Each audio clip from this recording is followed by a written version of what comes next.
President Anura Kumara Dissanayake says an allowance will be provided for school children who are unable to purchase stationery books and equipment. He stated that this allowance will be provided when the new school term begins at the end of January next year. As per data released by the Central Bank of Sri Lanka, CBSL, $2 billion 533.7 million has been recorded as tourism earnings from January to October 2024.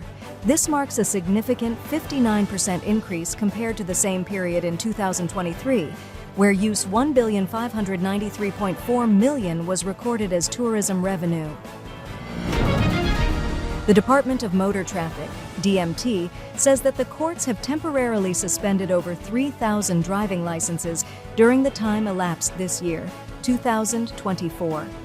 The Commissioner General of Motor Traffic, Nishantha Anuruddha Wickremesinghe, stated that a total of 3,249 driving licenses have been temporarily suspended since January this year, due to court orders following trials for various traffic violations committed by motorists.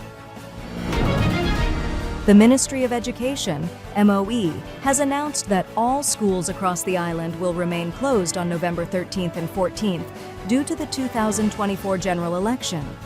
The closed schools are scheduled to reopen on November 18th. The chairman of the Election Commission, Ranil Wickremesinghe, requests all the voters in Sri Lanka to exercise their franchise in the upcoming general election. He stated that as voting is a right granted to people by the country's constitution, the public should cast their votes. Sri Lanka has recorded an 11.7% increase in workers' remittances from January to October 2024 compared to the same period in 2023, according to latest figures released by the Central Bank of Sri Lanka, CBSL. The cumulative figure for the period from January to October 2024 stands at $5,431.5 million, reflecting this significant growth.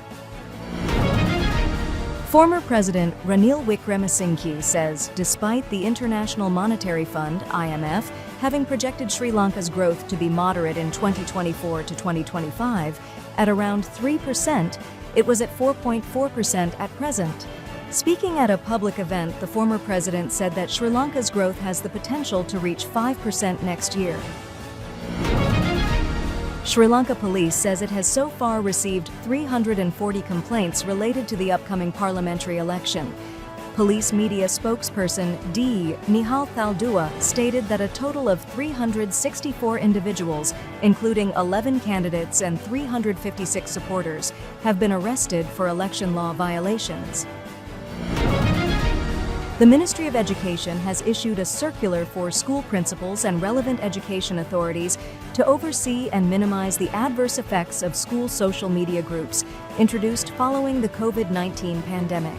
The circular states that as reports of negative effects of school groups on social media platforms like WhatsApp, Viber, Telegram, etc., introduced for students' use during the COVID-19 pandemic have been reported, the relevant principals and education authorities are instructed to act as admins of said groups to reduce such negative effects. 10th Prime Minister Dr. Harini Amarasuriya convened a meeting with senior officials from key government institutions under the Ministry of Technology and Public Sector institutions providing information technology services. The Prime Minister underscored the importance of advancements in science and technology within the ministry and reviewed the ongoing progress of IT services to foster Sri Lanka's development.